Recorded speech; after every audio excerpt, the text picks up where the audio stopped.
When I was 9 years old, my parents drove me to a ranch in eastern Oregon. My father carried my suitcase to the porch. He set it down. He didn't kneel. He didn't hug me. He walked back to the car. My mother was sitting in the passenger seat with the window cracked exactly 2 inches. She looked at me for half a second. Just half. And then she said something to my father I barely caught through the glass. "I heard enough," she said. "She's the one we could afford to lose." The car backed out. Gravel popped under the tires. And then they were gone. I was 9 years old, standing on a porch with a plastic suitcase, watching the dust settle over the road where my parents used to be. 22 years later, those same parents showed up at my grandfather's funeral in pressed black clothes, talking about family, talking about fairness, talking about $100 million they were absolutely certain was theirs. They had no idea what was waiting for them inside that room. They had no idea what my grandfather had spent 8 years quietly building. And when the attorney opened that document in front of every person in that living room, my mother's face went from entitled to ash in about 4 seconds. Before this story begins, take 1 second to subscribe and hit the notification bell. Because this is the kind of story that reminds you what it really means to earn something, and what it costs people who never did. Let's get into it. My name is Sloan Ashford. I am 31 years old. Software engineer. Small company founder. The kind of person who shows up early and works until the job is done. But none of that came from the people who were supposed to give it to me.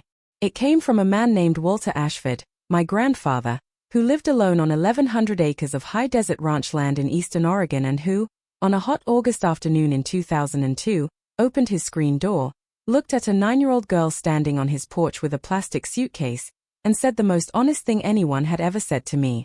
"Can you carry that yourself?" I nodded. "Good. Room's at the top of the stairs. Drop it off and meet me in the workshop."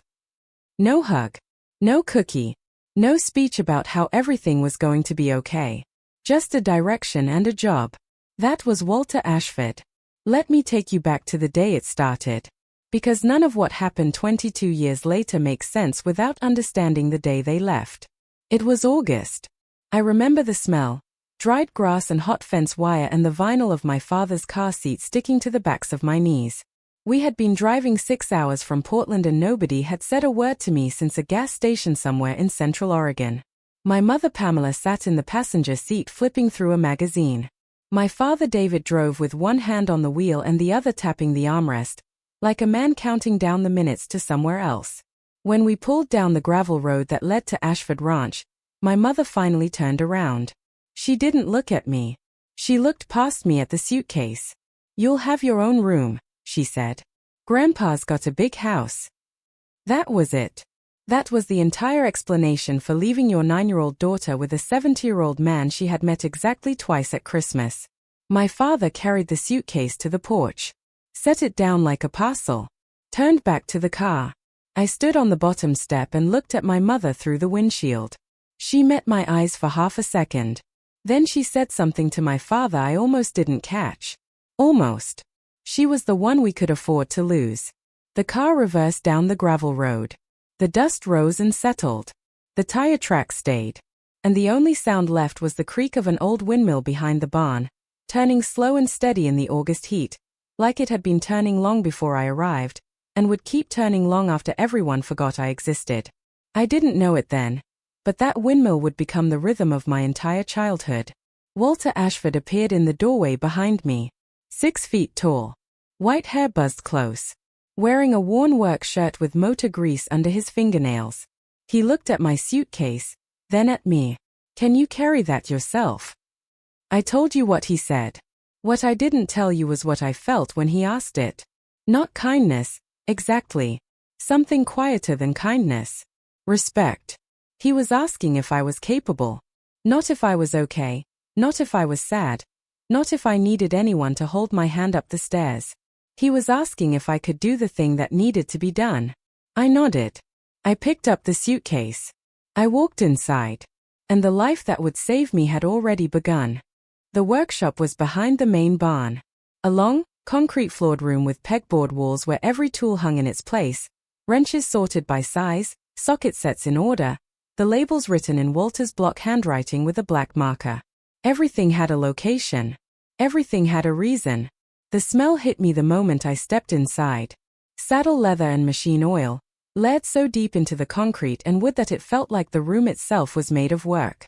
Walter was at the bench, holding a piece of harness with a broken buckle. He pointed to a stool beside him.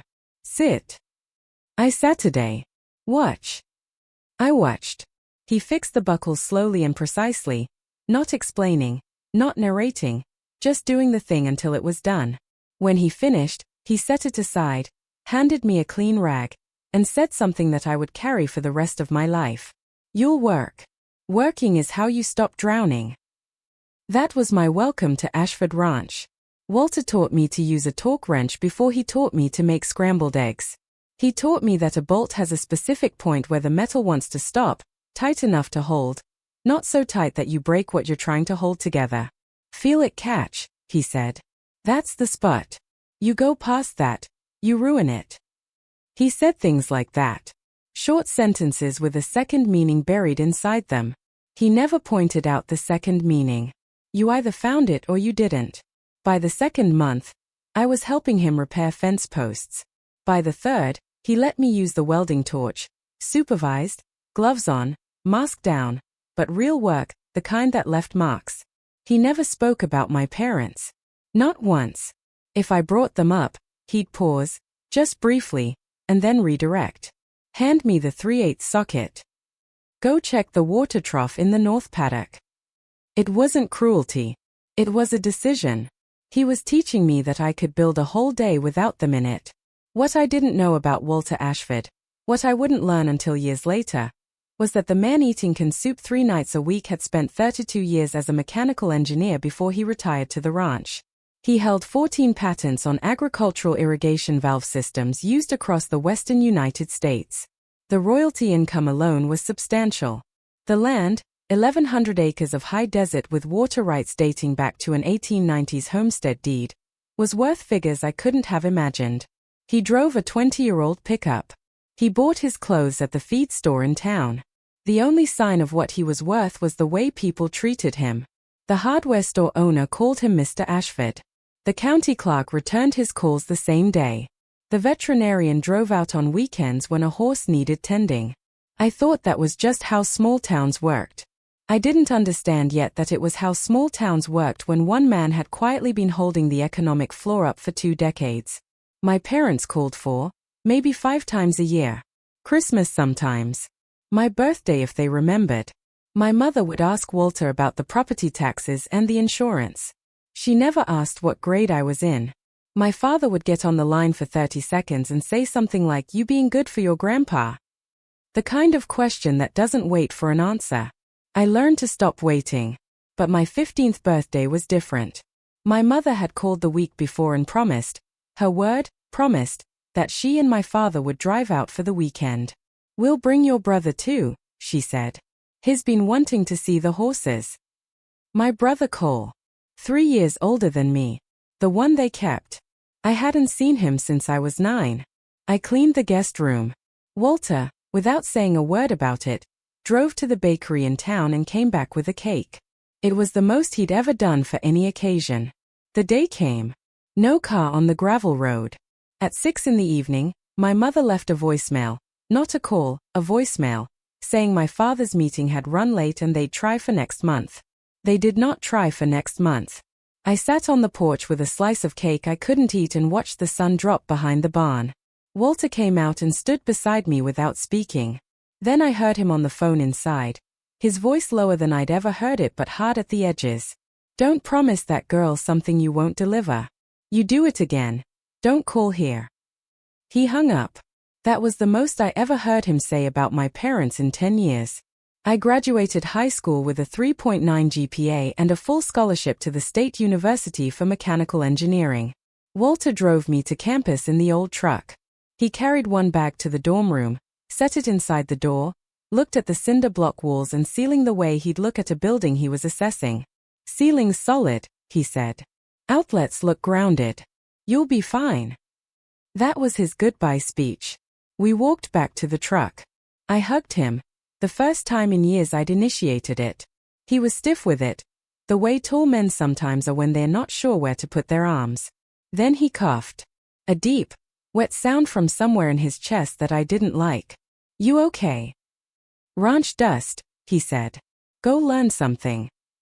He drove away. I stood in the parking lot and watched the truck grow small on the highway. The last thing I saw before it disappeared was his right hand on the steering wheel, and on that hand, a band of iron, worn smooth on the outside. A ring he'd worn every day I'd known him. I hadn't asked about it since I was 10 years old.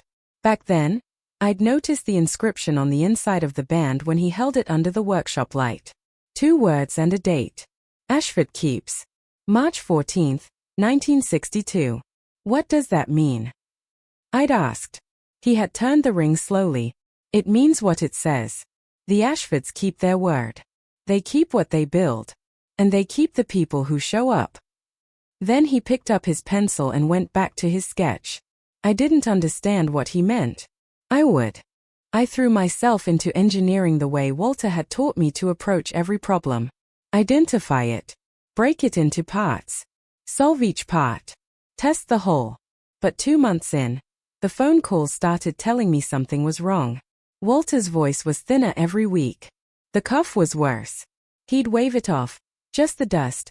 Just the dry air. Just nothing. But I had spent a decade learning how to read that man, and I knew. By November, I stopped pretending. I came home at winter break and knew the moment I turned down the gravel road. Gates that Walter would have fixed in a day were tied shut with wire. The barn roof had a new torp over a patch he hadn't gotten to. And Walter himself had lost weight he didn't have to spare. He was 78. I didn't ask permission. I moved back into my old room and started catching up on every deferred repair. Barn roof flashing. South gate hinge. The workshop lights that had been flickering for months. And every evening I fixed something, I felt the old rhythm come back. The 2 of us in the same space, working toward the same problem. The only difference now being that I was the one holding the wrench steady while he pointed. One morning, Walter was watching me from the porch rocking chair. "You don't have to fix everything in 1 week," he said. "I'm not fixing everything. I'm fixing what's broken." He looked at me over his coffee. "Same thing I said at your age. Didn't work out any better for me either." I want to stop here for just a moment. If you're thinking right now about someone who showed up for you when they didn't have to, hold on to that feeling. Because the part of this story that changed everything is still ahead. Subscribe if you haven't. Don't miss where this lands.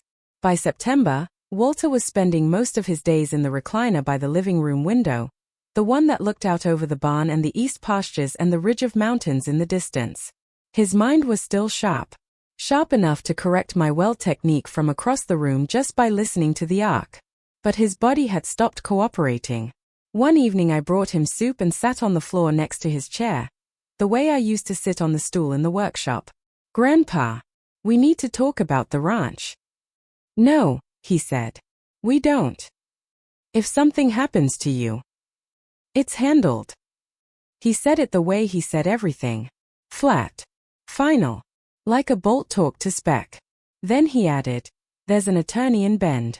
Her name is Harriet Moss. When the time comes, she'll contact you. Everything you need is with her." What does that mean? It means you don't have to worry about it. That's not an answer. It's the answer you're getting. He reached over and patted the arm of my chair. Walter's version of a long embrace. "I set it up years ago. You'll see how it works. Trust the paperwork." I wanted to push. I wanted to audit it, review it, understand every clause. That was the engineering brain he had built in me. But something in his voice told me this was a system he had already tested, and my job was to let it run. So I sat on the floor next to his chair in the quiet house, listening to the irrigation pump cycling on and off outside, and I let it be enough. I didn't know what he'd built. I wouldn't know for months. But Walter Ashford had spent his entire life constructing things that held up under pressure. This would be no different. It was a Thursday evening in October when he told me about the ring. We were in the workshop. Him in the old wooden chair I'd dragged in so he could sit while I rewired the breaker panel. The smell of saddle leather and machine oil thick in the air. exactly the way it had always been, the smell of every important thing that had ever happened to me. Walter held his right hand up under the work light and turned the ring slowly. My father wore this for 41 years, he said. He was a machinist. Built parts for the mills up north. When he retired, he gave it to me. He said one thing: keep what matters. Let the rest go. The outside of the ring was worn glass smooth from decades of work. But inside, etched in small block letters, were the 2 words I had memorized at age 10. Ashford Keeps. And the date beneath them. March 14, 1962. Walter slid the ring off his finger and held it up between his thumb and forefinger. It caught the work light, dull and heavy and real. When the time comes, this goes to the person who earned it. He put it back on his hand. Not the person who asks for it.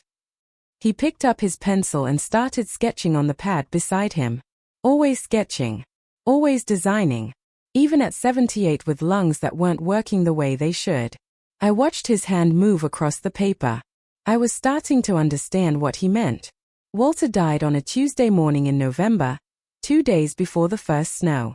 I was in the kitchen making coffee when I noticed the silence. Not a sound. The absence of one. The cough that had been his constant companion for months had simply stopped. I walked to the living room and found him in his recliner by the window. Eyes closed. Face calm. One hand resting on the armrest, the other in his lap. The window was open an inch. Through it came the creak of the windmill, slow, rhythmic, the same sound I had heard the day I arrived at 9 years old, the same sound that had scored every important moment on this ranch. Except now it sounded different. Now it sounded like a door gently closing. I sat on the floor next to his chair for a long time. When I finally stood, I reached for his right hand and slid the iron ring from his finger. It was still warm. I read the inscription by the light coming through the window. Ashford Keeps. March 14, 1962. And I remembered what he'd told me in this room, 3 nights before he died, when his voice was barely above a whisper and his hand had pressed the ring against my palm. Keep it where they can see. I hadn't understood what he meant. I put the ring on my own right hand. It was too big, so I wore it on my thumb. And then I called the funeral home. By Friday morning, my mother called. I hadn't spoken to her in nearly 2 years. The last time had been a voicemail she'd left for Walter asking about a loan. Addressed to him, not to me, as if I didn't exist in the house I'd been living in for a decade. Now, here she was, voice carefully soft and low, the practiced tone of performed grief. Sloan, sweetheart. We just heard about Daddy. Daddy. She called him Daddy when she wanted something. Every other time, it was Grandpa or Walter or nothing at all. Funeral's Saturday, I said. We're coming. Of course we're coming. All of us. A pause. Glenn murmuring something in the background. Then, so casually it almost slipped past me. Has anyone talked to you yet about the estate? Not. Are you eating? Not. Do you need help with the arrangements? Not. How are you holding up after 10 years of caring for him alone? The estate. 3 days after his death. Before his body was in the ground. There's an attorney handling things, I said. Her name is Harriet Moss. A beat of genuine surprise. She hadn't expected Walter to have planned. She'd expected a confused old man with a handshake will and a family that could argue its way to an even split. She was wrong about everything. But she didn't know that yet. They arrived Saturday morning in a rented black SUV. My mother Pamela stepped out first. Sunglasses. Black dress. Heels completely wrong for a gravel driveway. My father David followed in a dark suit that didn't quite fit the way it used to. He had his phone in his hand before he'd cleared the car door. And then Cole. 22 years old. Sanderhead. Wearing a peacoat and the expression of someone who had been told this trip would be short and profitable. I hadn't seen my brother since I was 9 years old. He looked like my father around the jaw. Like my mother around the eyes. He looked, in every way, like a stranger. They didn't come to the door first. They walked the property. My mother pointed at the barn, the equipment shed, the north pasture. My father tapped notes into his phone. Cole stood at the paddock fence and looked at the horses the way a person looks at a used car they're thinking about buying. They circled my grandfather's life like buyers at an open house. 20 minutes of appraising a man's legacy before they knocked on his front door. When I opened it, my mother pulled me into a hug I didn't return. "Oh, sweetheart. Look at you." Over her shoulder, I saw my father silence a call from a number labeled Pacific First Collections. He hadn't come to Oregon to grieve. He had come because he was drowning, and my grandfather's estate looked like dry land. That evening, after the neighbor's casserole was half-eaten and the small talk had run out, my mother sat across from me at the kitchen table and folded her hands. It was a pose I recognized from a family dinner when I was 7, practiced, boardroom calm. "We need to talk about the estate." "There's a formal reading," I said. "Monday morning." "I understand that. But as family, we should align on expectations." Family. There was that word again. My father leaned against the counter with his arms crossed. "The land alone is substantial. Add the patent portfolio, the water rights, we've looked into it. This estate is north of $100 million. Your mother is Walter's only surviving child. That gives our family standing." He said our family the way someone says our property, like it had already been decided. My mother reached across the table and placed her hand on mine. "Grandpa would have wanted us taken care of. All of us. Together." I looked at her hand on mine. The hand that hadn't waved goodbye from the car. "You didn't share me," I said. My voice was level. I wasn't angry. Not yet. Maybe not ever. I was just accurate. "You left me here when I was 9. You didn't share holidays. You didn't share birthdays. You didn't share phone calls." I paused. "Why would you share this?" My mother pulled her hand back. The temperature dropped. Nobody answered. Cole found me in the workshop the next afternoon. I was organizing Walter's tools, not because they needed it, but because the smell of saddle leather and machine oil was the only thing that settled my mind, and my mind needed settling. He stood in the doorway, hands in his pockets, looking at the pegboard walls like he was visiting somewhere he didn't have the language for. "So this is where he spent all his time." "This is where we spent all our time," I said. "Both of us." He was quiet. "Then, they told me you were the difficult one. That you had problems. That Grandpa offered to take you because you needed structure." He paused. "But this place doesn't look like a punishment." I set down a wrench and turned to face him. Cole was 22 and looked tired. Not road tired. Life tired. The kind of tired that comes from growing up in a house where the money is always almost gone and the story keeps changing. For one moment, just one, I saw something in his face that looked like doubt. Like the version of me he'd been told about for 13 years didn't quite match the woman standing in a room full of precision tools that she knew how to use. It was the closest thing to honesty we would ever share. Then it passed. "Look," he said, straightening up. "I just want to make sure the reading is fair. Mom and Dad have been through a lot.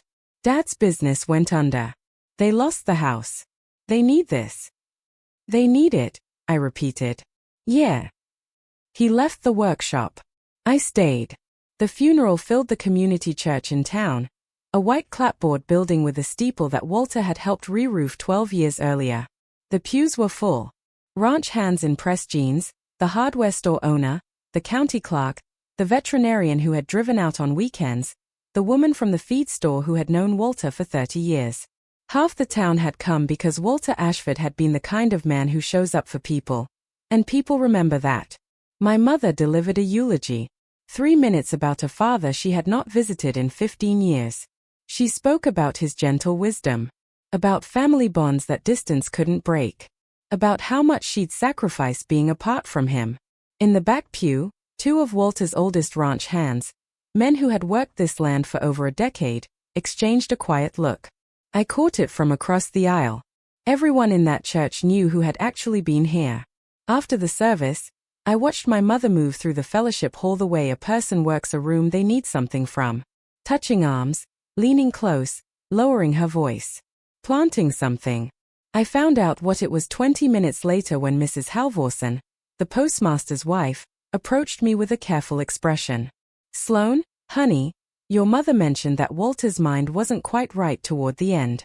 That you were managing everything for him. I wasn't managing his finances, I said. He had an attorney for that. She trailed off, embarrassed. I understood then what my mother was building, not for a courtroom yet, but for the court of public opinion. A narrative. Confused old man. Isolated on a ranch. Granddaughter who controlled everything. The word she wanted people to think but wouldn't say out loud. Undue influence. The irony was so thick I could barely breathe through it. The woman who had abandoned her father for 20 years was now positioning herself as the devoted daughter worried about his cognitive state. The woman who had never asked about his doctor's appointments, his medications, his daily life, suddenly an expert on his mental decline. And the people she was telling this to, the people who had watched Walter sharpen his own tools and argue county water policy at public meetings until 6 months before he died, they weren't buying it. My father cornered me in the parking lot after the reception. He'd loosened his tie. The rehearsed speech expression was on his face. "We've retained legal counsel," he said, "to ensure transparency in the distribution process." "What process?" "The estate distribution. We have concerns." He paused on the words like he'd practiced them. About capacity. About influence. Walter was elderly, isolated, and you were his sole caregiver. Any competent attorney would flag that. I looked at my father, the man who had set a suitcase on a porch and driven away without turning around. Now standing in a parking lot using words like capacity and influence to describe the man who had raised his discarded daughter. "You're going to argue that my grandfather was confused," I said. "We're going to argue that the process should be fair. File whatever you want. Monday morning, everyone hears the same thing at the same time." I turned and walked to my truck. That night I sat in the workshop, Walter's ring warm on my thumb, the smell of saddle leather and machine oil around me like a coat, and I thought about what Walter would do.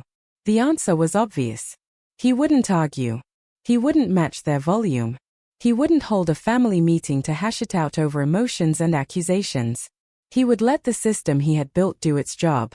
"You don't inherit a thing," he had told me in this very room. "You earn the right to keep it." Pamela and David wanted a fight. They wanted the kind of messy, emotional family chaos where the loudest voice wins because no one can remember who said what. That was their arena. Documents were mine. Monday morning. 9 o'clock. Harriet Moss had arranged the reading in the ranch house living room, per Walter's specific written instruction. High ceiling. Wood-paneled walls. Windows facing the east pasture. 6 chairs arranged in a semicircle facing a small table where Harriet sat with a leather portfolio and a notarized document. I arrived first and took the chair nearest the window. Walter's 2 oldest ranch hands came next, named in the will as reading witnesses. Then Frank Burnham, Walter's oldest friend, a retired large animal vet who had known him for 40 years. He shook my hand once without speaking and sat down. At 9:15, the front door opened. My mother entered first. Charcoal suit. The boardroom expression fully assembled. My father followed, adjusting his cuffs. Behind them, a man I didn't recognize, mid-40s, sharp suit, leather briefcase. Their attorney. Cole came last, hands in his pockets, looking like a man who had been promised something and wasn't sure anymore what it was. They took the remaining chairs. The room was quiet except for the mantel clock and, if you listened closely, the faint creak of the windmill outside. Harriet Moss looked around the room, confirming everyone was present. "Thank you all for being here. This is the formal reading of the Walter Eugene Ashford Revocable Living Trust, which upon Mr. Ashford's death became irrevocable under Oregon law. I'll read the relevant provisions in full. I ask that all questions be held until the completion of the reading." My mother's attorney opened his briefcase, took out a legal pad. My father leaned forward. Harriet opened the document and began to read. She read slowly, clearly, the way you read something that was designed to be heard. The Henry Walter Ashford Revocable Living Trust, dated February 3, 2005, amended August 2013, provides as follows. She covered the preamble, the trustee designations, the asset inventory, the land, the water rights, the patent portfolio, the personal property. Then she reached the distributions. All trust assets, including but not limited to the real property known as Ashford Ranch, comprising 1,114 acres in eastern Oregon, all water rights pertinent thereto, and the full portfolio of 14 United States patents currently held by the settler, together valued at approximately $112 million, are distributed solely and irrevocably to the following beneficiary. She paused. One beat. The room was absolutely still. Sloane Marie Ashford. Every pair of eyes in the room landed on me. My mother's head turned. My father's mouth opened. Cole sat back in his chair like something had pushed him. Harriet continued without pausing. The settler further directs that the following individuals are intentionally excluded from any distribution under this trust, and that this exclusion is not an oversight but a deliberate decision made with full knowledge and sound judgment. She read the names. Pamela Renee Mercer, born Ashford. David Allen Mercer. Cole David Mercer. And then she read the reasons. Walter's words. Precise and dry and devastating in the way that only the truth can be devastating when it's been written down by a man who spent his career building things that couldn't be argued with. For Pamela. My daughter Pamela abandoned her minor child to my care in August of 2002 and made no meaningful effort to parent, visit, or support said child in the years following. For David. David Mercer participated in and facilitated the abandonment described above.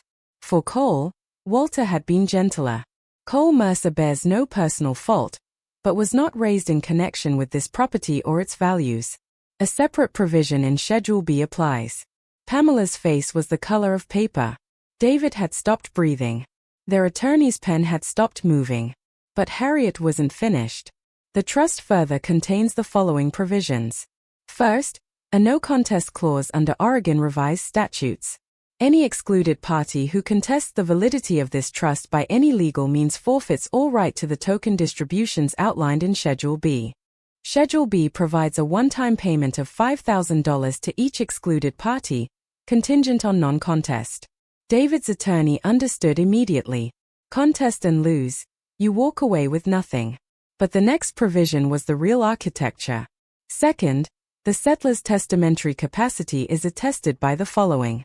A formal cognitive evaluation by Dr. Sandra Reeves, M.D., licensed psychiatrist, conducted at the time of trust formation in February 2005. A second evaluation by Dr. Reeves conducted in September 2013, 18 months prior to the settler's death.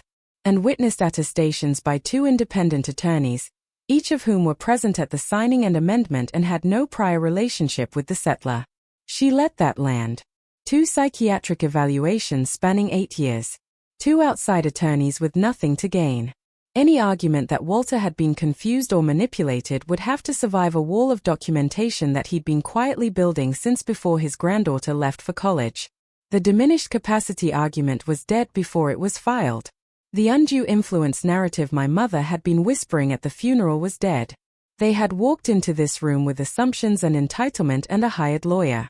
And they had run directly into 8 years of meticulous engineering by a man who built irrigation systems that outlasted their manufacturers and had prepared for exactly this ambush. The silence lasted about 7 seconds. Then my mother stood up. Her chair scraped the hardwood floor, a sharp, ugly sound, and her composure fractured the way a dam fractures, not all at once, but completely. This is insane. Her voice was high, stripped of the performance tone entirely. He can't do this. He can't leave everything to her. She pointed at me. She was a child when she came here. She was nothing.